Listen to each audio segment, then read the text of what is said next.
안녕하세요. 미국 주식으로 은퇴하기 미주은입니다. 불타는 금요일은 조금 힘든 상황이겠지만 적어도 즐거운 금요일은 보내고 계시리라 생각합니다. 금요일은 오늘도요. 미주은의 Q3 어닝 보고서 리뷰 시리즈는 계속됩니다. 사실 분기 보고서 분석하고 하는 영상은 다소 딱딱하고 지루하게 느끼실 수가 있잖아요. 그래서 방송 만들면서 내심 걱정이 많았습니다. 많은 분들이 시청해 주시지 않으면 어쩌나 하는 생각도 했었고요. 그런데 다행히 많은 분들이 기업 분기 보고서 분석 영상을 함께 해주고 계셔서요. 저에게는 많은 힘이 되고 있습니다. 우리가 주식 투자를 하면서 내가 투자하고 있는 기업에 대한 어닝 보고서도 읽지 않고 투자한다는 것은 사실 말이 되지 않거든요. 그래서 오늘도 마이크로소프트의 어닝 보고서 방송 시청하고 계신 모든 분들은요. 분명히 성공적인 투자로 부자가 되실 것이라고 확신합니다.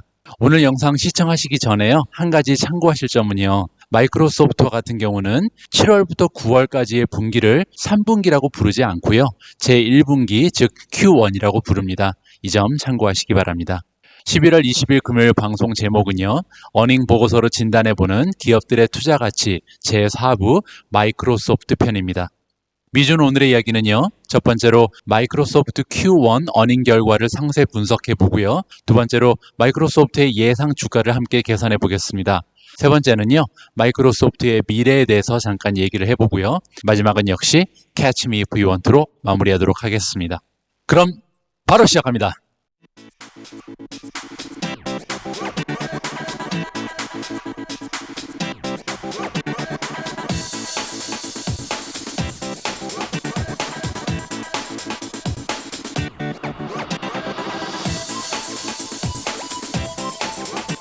오늘도 미국 주식으로 은퇴하기와 함께 해주시는 모든 분들께 감사의 말씀을 드립니다. 구독 그리고 좋아요는요. 여러분과 제가 함께 부자가 될 수 있는 길입니다. 꼭 부탁드립니다. 자, 첫 번째 챕터로 바로 들어갑니다. 마소 Q1 어닝 결과를 상세 분석하는 순서입니다. 일단 어닝 결과 서머리 보시면요. 어닝 같은 경우는 시장의 전망치가 1.54달러였는데요. 실제로 1.82달러라는 좋은 성적을 냈습니다. 그래서 전망치에 비해서는 18.2% 정도 초과 달성을 한 거고요. 매출을 살펴보면요. 시장에서 기대했던 매출은 35.72 빌리언이고요. 실제 결과는 37.15 빌리언이 나왔습니다. 따라서 4% 정도가 초과 달성한 그런 모습입니다. 이번 슬라이드에서는요. 지난 4분기 동안 마이크로소프트가 만들어내는 어닝 결과가 마켓에서 기대하고 있던 컨센서스 포캐스트에 비해서 어느 정도의 결과인지를 나타내는 그런 표인데요. 보시는 것처럼 2019년 12월 말 결과에서는 14% 정도 서프라이즈가 났었고요. 2020년 3월 말 결과는 10.24% 서프라이즈, 그리고 바로 전분기 6월 말의 결과에서는 5.8%가 서프라이즈였습니다.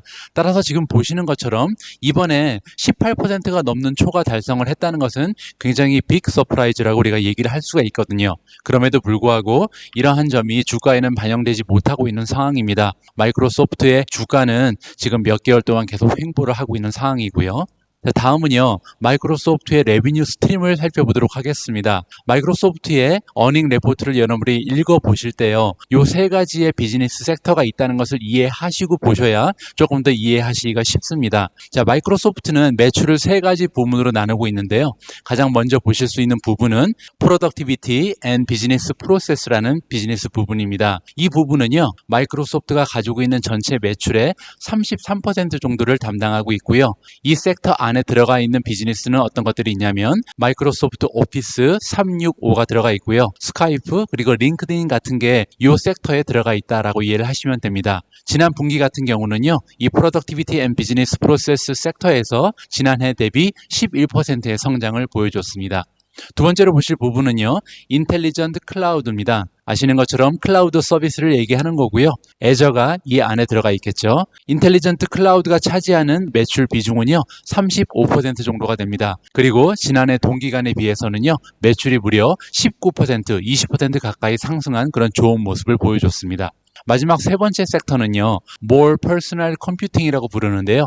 이 안에 들어가 있는 비즈니스는 윈도우즈, 그리고 하드웨어, 서피스라고 부르는 노트북을 만들고 있잖아요. 그리고 엑스박스로 대표되는 게이밍 비즈니스가 여기 들어가 있고요. 빙이라는 서칭 엔진 들어보셨죠? 검색 엔진을 통해서 만들어내는 광고 매출도 More Personal Computing에 들어갑니다. 이 부분은 전체 매출에서 32% 정도를 차지하는 비즈니스 섹터고요. 이번 분기의 성장률을 보시면요, 지난해 같은 분기에 비해서 6% 정도 성장했으니까 다소 아쉬운 모습을 보였다라고 정리할 수가 있습니다.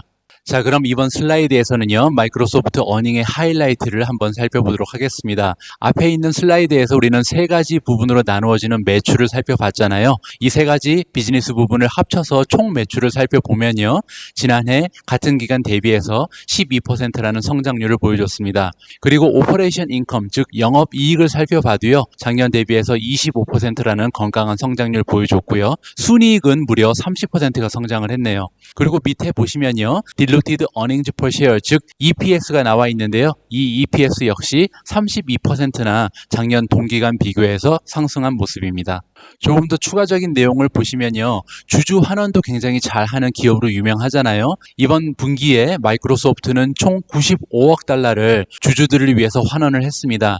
전년 대비해서 무려 21%나 증가한 수치고요. 자사주 매입에 사용한 금액이 53억 달러 정도 된다고 하고요. 배당금으로 지급한 금액도 42억 달러나 됩니다.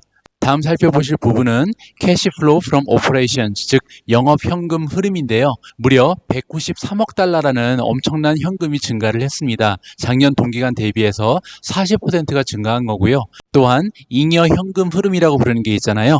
Free Cash Flow인데요. 무려 144억 달러가 증가했다. 즉 38%가 증가했다고 보시면 될 것 같습니다. 앞에서 함께 살펴보신 것처럼 마이크로소프트의 매출은 세 가지 섹터로 우리가 나누어서 생각을 해볼 수 있잖아요. 이번에는 이 세 가지 비즈니스 섹터가 어떠한 매출을 보여줬는지 하나씩 살펴보도록 하겠습니다. 가장 먼저 살펴보실 비즈니스 섹터는요, Productivity and Business Process입니다. 섹터의 매출 전체적으로 보면요, 전년 대비해서 11% 성장했고요. 오피스 365가 주요 비즈니스 모델인데요. 상업 부분에서 고객사가 15% 정도 증가하면서 매출이 21%나 향상하는 굉장히 좋은 모습을 보여줬습니다. 반면 오피스 365 일반 소비자 부분에서는요, 구독자가 27%나 증가했고요. 총 구독자 수가 현재 4,530만 명에 이를 정도로 엄청난 숫자의 구독자를 지금 보유하고 있습니다. 다이나믹스 프로덕트 앤 클라우드 서비스도 이 부분에 들어가는데요. 매출이 19%나 성장을 했고요. 링크드인도 만만치 않았습니다. 전년 대비해서 16%나 성장하는 기대를 훨씬 웃도는 좋은 성적을 보여줬는데요. 그 의미는 광고 매출이 회복세에 들어섰다라고 우리가 의미를 부여할 수가 있는 겁니다. 자, 다음 두 번째 섹터는요, 인텔리전트 클라우드입니다. 인텔리전트 클라우드는 작년 대비해서 20% 정도 성장한 섹터가 되고요. 이 안에 들어가 있는 비즈니스 중에 서브 프로덕트 앤 클라우드 서비스 매출은 작년 대비해서 22%가 성장했습니다. 반면에 가장 많은 투자자들의 관심을 받고 있는 애저 매출 같은 경우는요, 전년 대비해서 무려 50% 가까운 48%라는 무서운 성장률을 아직도 계속해서 보여주고 있습니다. 세 번째 섹터는 More Personal Computing이고요. 이 섹터의 매출은 전년 대비해서 6%가 성장했습니다. 윈도우가 가장 대표적인 비즈니스 모델인데요. 윈도우에는 두 가지가 있습니다. 프로가 있고요. 일반 윈도우가 있습니다. 윈도우즈 프로 같은 경우는 매출이 22% 하락한 모습, 굉장히 안 좋은 모습을 보였죠. 반면에 논 프로 윈도우 같은 경우는 31%가 성장을 했습니다. 서피스도 이 비즈니스 섹터에 들어가는데요. 마이크로소프트에서 만드는 노트북 컴퓨터죠. 매출이 37%라는 굉장히 좋은 성장을 보여줬습니다. 게이밍 매출은요, 22%가 성장을 했는데요. 그중 대부분은 엑스박스가 올린 30% 성장에서 기인한다고 보시면 될 것 같습니다. 반면에 빙이라는 검색 엔진에서 발생하는 검색 광고 매출은 10% 하락했다. 따라서 이쪽 검색 광고 매출은 지속적으로 하락하는 모습을 보이고 있다고 이해를 하시면 될 것 같습니다. 앞에서 살펴보신 세 가지 비즈니스 섹터에 들어가 있는 주요 비즈니스 모델을 모아봤습니다. 과연 지난 3년 동안 주요한 비즈니스 모델에서 어떠한 성장세를 보여줬는지 퍼센티지로 보고 계신데요. 보시는 것처럼 가장 좋은 성장을 보여주고 있는 것은 단연 애저입니다. 애저 같은 경우는요, 90%, 100% 가까운 성장률을 보여주다가 최근에 조금씩 성장세가 감소하고 있잖아요. 그래도 굉장히 고무적인 부분은 올해 들어서도 50% 가까운 무서운 성장세를 아직은 지속하고 있다. 따라서 애저의 성장은 아직도 현재 진행형이다라고 우리가 얘기를 해볼 수 있는 거고요. 반면에 엑스박스 같은 경우는 지난 2, 3년 동안 부진한 모습을 보였었는데요. 최근에 다시 살아나는 모습을 보입니다. 지난 분기에 65%가 성장했고요. 이번 분기 같은 경우도 30%가 성장하면서 마이크로소프트에 새로운 희망을 주고 있습니다. 엑스박스가 과연 살아날 수 있을지 이 부분 우리가 투자자의 입장에서 관심을 줘야 될 것 같고요. 다음으로 말씀드릴 수 있는 부분은 서칭 엔진 애드버타이즈먼트니까 빙이겠죠. 검색 엔진 쪽은 굉장히 안 좋은 모습을 보이고 있고요. 윈도우즈의 매출이 굉장히 주춤하는 모습을 보이고 있습니다. 이 부분도 우리가 향후에 계속 모니터링을 해봐야 할 것 같습니다.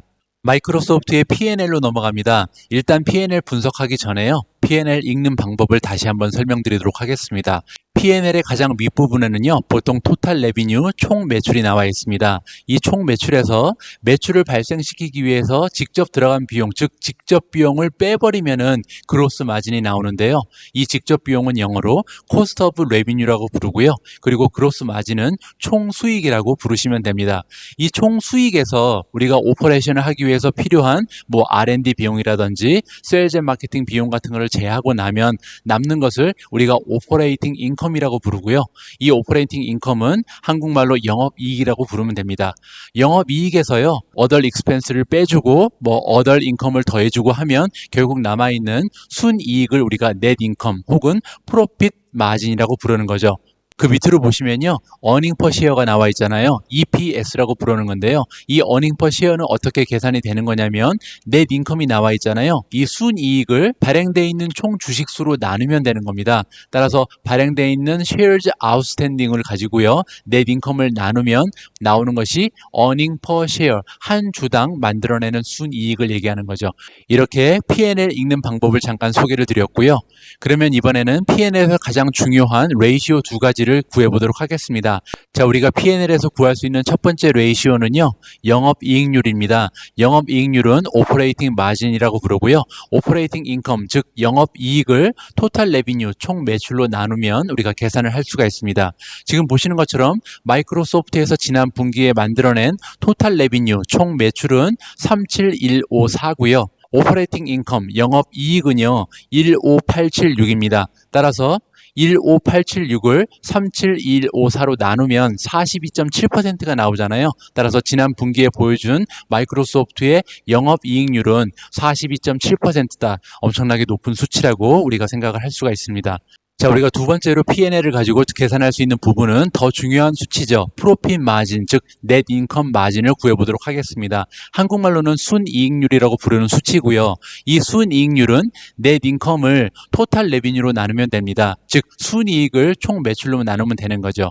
순이익은 요 밑에 넷 인컴이라고 나와 있는 수치가 있잖아요.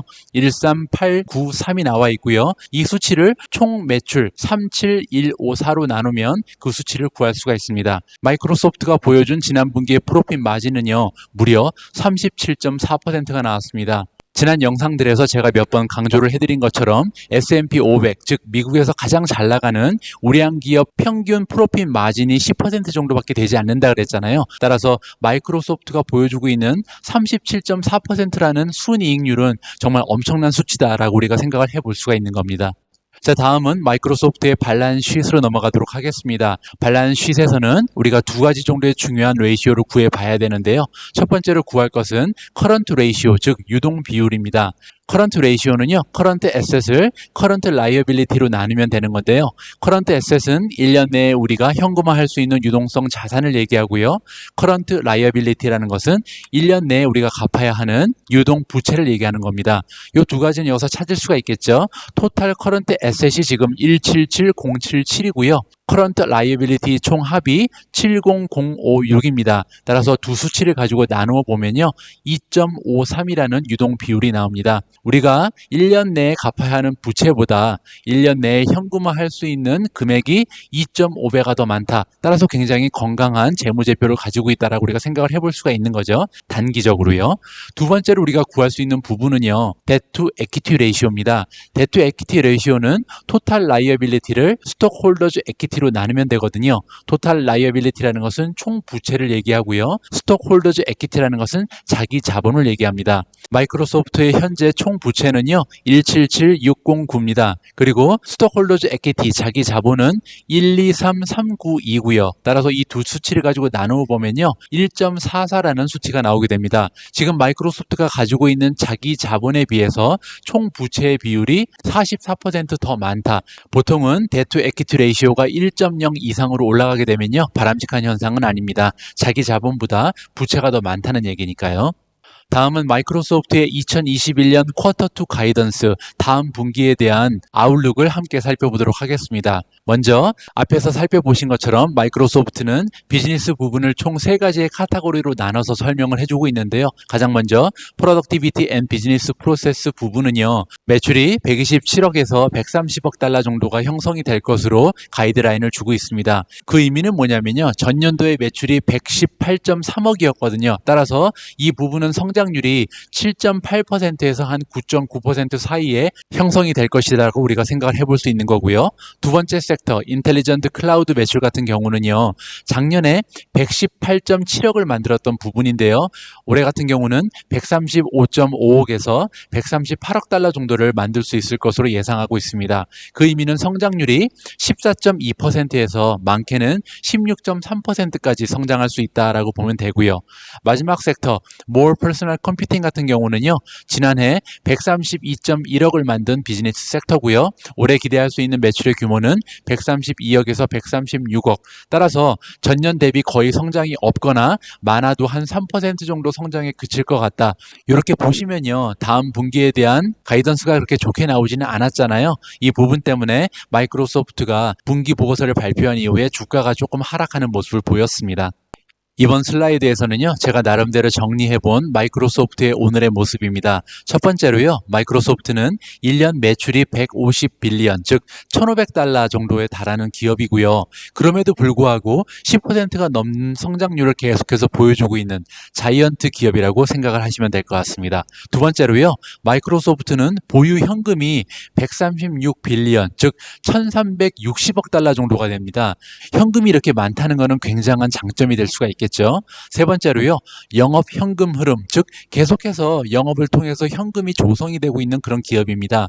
1년에 부가적으로 발생하고 있는 현금 흐름이 60빌리언, 즉 600억 달러에 이르는 기업이고요. 마지막으로 이렇게 캐시 카우가 된 이유는 뭐냐면 애저 때문인데요. 워낙 영업 이익률이 높기 때문에 애저가 잘 나가는 한 영업 현금 흐름이 좋을 수밖에 없다는 겁니다. 더 좋은 점은 애저의 형장은 아직도 진행 중이다. 따라서 앞으로도 마이크로소프트는 현금을 굉장히 다량 보유할 수 있는 우량 기업으로 남을 가능성이 높은 거죠. 다음 챕터는 여러분들이 기다리고 계시는 마이크로소프트의 예상 주가입니다. 자, 함께 계산해 보도록 하겠습니다. 제가 사용하는 멀티플 메서드는 두 가지 카테고리로 나눠지는데요. 하나는 가치주, 우량주를 가지고 계산하는 방법이고요. 또 다른 하나는 성장주를 위해서 만든 계산법입니다. 마이크로소프트 같은 경우는요. 성장주라고 부르기에는 성장률도 많이 떨어지고요. 그리고 이미 이익률이 굉장히 좋고 어닝이 안정적으로 만들어지는 그런 기업이기 때문에 가치주나 우량주라고 생각하는 것이 더 정확한 수치를 나타낼 수 있습니다. 따라서 타겟 프라이스는요. earning per share 곱하기 price to earning ratio 이렇게 두 가지의 수치를 곱해서 구할 수 있습니다. 제가 보통 기업의 예상 주가를 구할 때는요. 5년 정도 앞을 바라보면서 그 예상 주가를 계산을 하는데요. 오늘 같은 경우는 2023년 마소의 예상 주가를 계산해 보도록 하겠습니다. 그 이유는 뭐냐면요. 마소 같은 경우는 2025년까지 어닝의 예측치가 나와 있지 않습니다.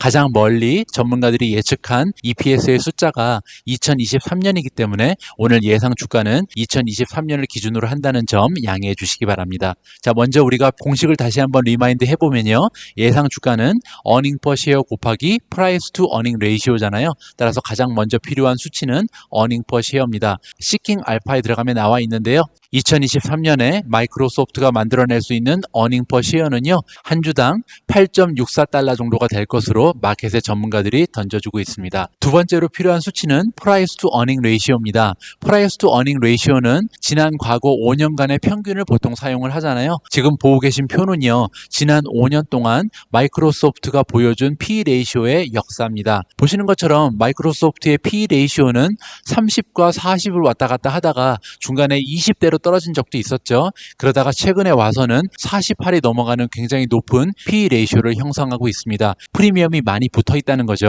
이렇게 5년 동안 끊임없이 변하고 있는 P 레이쇼를 평균치를 내보면요. 평균 33.91이 나옵니다. 따라서 이 수치를 이용을 해서 2023년 우리가 기대할 수 있는 예상 주가를 계산해 보면요. 8.64 곱하기 33.91이니까요. 292.98달러가 나옵니다. 현재 마이크로소프트의 주가는 212.42달러니까요. 우리가 지금 계산을 통해서 만들어낸 292.98달러랑 비교를 해보면 성장 여력은 약 37.9% 정도 된다고 계산이 나오게 되는 겁니다. 사실 마이크로소프트의 주주 입장에서는요. 3년 후에 마이크로소프트라는 주식이 40%도 되지 않는 성장률을 보인다면 굉장히 실망스러운 수치가 될 수 있잖아요. 따라서 이 부분에 대한 이해가 조금 필요할 것 같은데요. 이렇게 향후 3년간 마소 투자로 기대할 수 있는 수익률이 37.9%에 그치는 이유는 뭐냐면요. 현재 주가에 붙어있는 프리미엄이 48배가 넘기 때문입니다.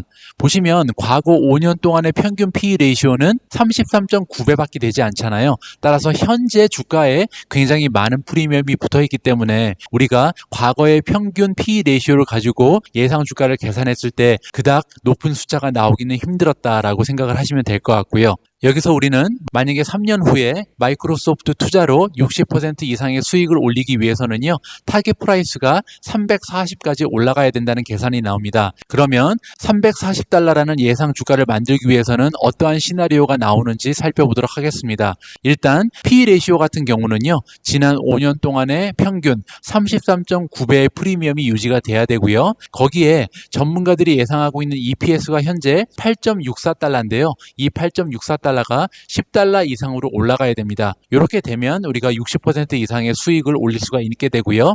혹은요. 두 번째 방법도 있는데요. 전문가들이 예측하는 것처럼 earning per share는 한 주당 8.64달러를 유지를 하고요. 대신 P 레이시오가 5년 평균인 33.9배보다 높은 39.35배로 형성이 돼야 됩니다. 따라서 이 두 가지 시나리오 중에 하나가 성립이 된다면 우리가 3년 후에 마이크로소프트 투자에서 60% 이상의 수익을 올릴 수 있게 되는 겁니다.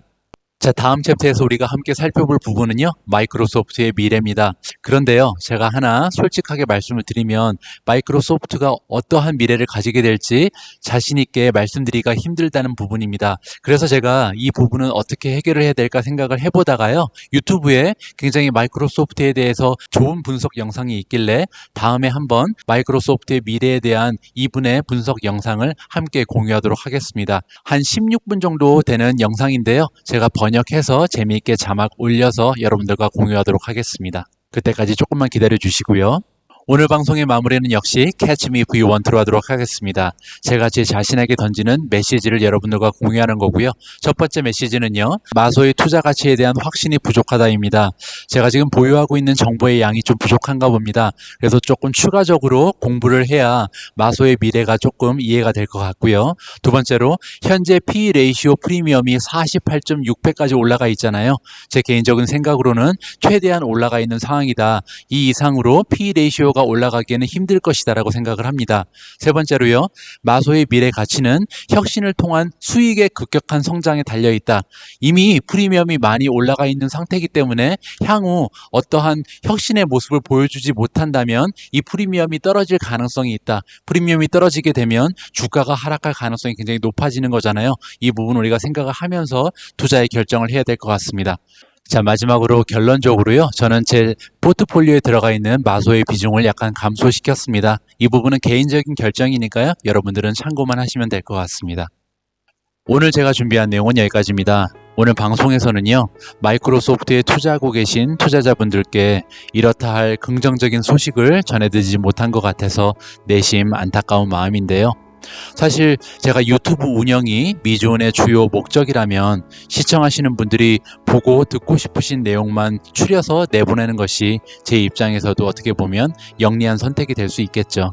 하지만 그렇게 되면요, 저와 여러분들이 굳이 이렇게 시간과 에너지를 쏟아가면서 기업에 대해서 공부하고 주식을 분석하는 이유 자체가 없어지는 것이라고 생각을 합니다.